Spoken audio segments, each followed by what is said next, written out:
Most people could name 4 of the basic tastes: sweet, sour, salty, and bitter. The rare foodie may be able to nail umami, but what about the forgotten flavor sense? Spicy. This seeming neglect is somewhat surprising, given that hot peppers are one of the world's most widely used spices.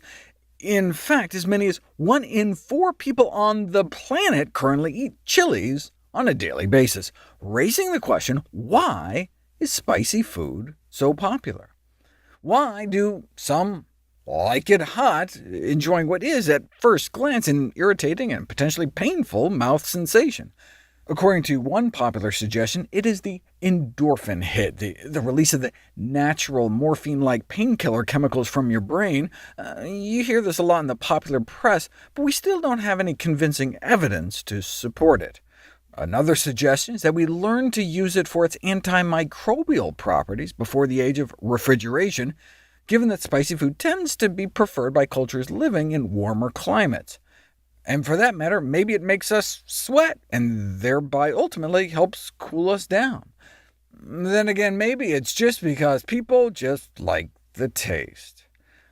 Preference for spicy foods does seem to run in families. Based on twin studies comparing the preferences of identical to fraternal twins, genetic factors may account for up to half of the variation, similar to the heritability of sweet and sour preferences. It may also be hormonal. Researchers in France noted that particularly males like spicy food, and wondered if it was a testosterone thing. So they took a group of more than 100 men and gave them a plate of mashed potatoes and asked them to Tabasco the potatoes to taste, after taking saliva samples to measure their testosterone levels. And what do you know? Men who had higher testosterone added more hot sauce. That may help explain this study that found a correlation between hot chili pepper consumption and muscle strength in adult males. As an aside, when I was looking at the testosterone literature, I ran across this study that showed young men experience an acute decrease in blood testosterone levels after chugging sugar water or whey protein powder. 12 to 18-year-olds were randomized to a few scoops of protein powder, or about 2 cans of soda worth of sugar, and within 20 minutes saw a significant drop in testosterone levels compared to a sugar-free, protein-free control. This is consistent with lower testosterone levels found in people on high-protein, low-carb diets.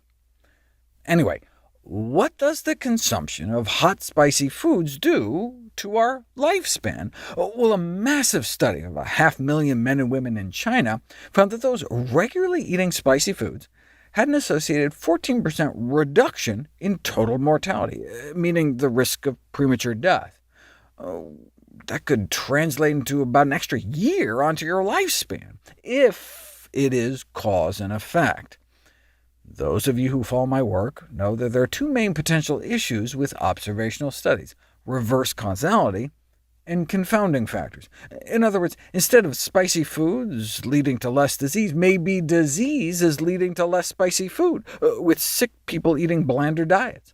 However, the apparent benefit remained even after excluding sick folks, or those who were just about to croak, and so reverse causality doesn't seem to explain it. Though, hey, people who eat spicy food probably drink more, and what do they drink in China? Green tea. So maybe that's what's going on. I mean, it'd be nice to replicate this in a non-green tea drinking country, or even a country that drinks terrible stuff like the United States.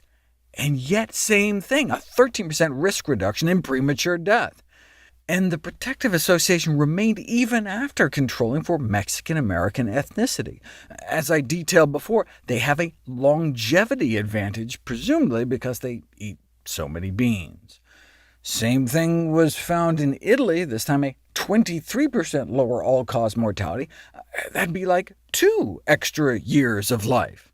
The authors conclude that minor dietary changes, such as just adding chilies to one's usual diet, could be a valuable measure for improving health. There have been 4 studies done overall, including this one in Iran, that all found the same thing: significantly lower risk of premature death. In fact, black or chili pepper consumption was associated with about the same lifespan extension as turmeric. even at just like a pinch a day. And those who did both seemed to do even better, which is consistent with the ability of a black pepper compound to boost the bioavailability of the turmeric compound curcumin. I've got about 50 videos on why turmeric is so good for you, but why might chili peppers extend your life? We'll find out next.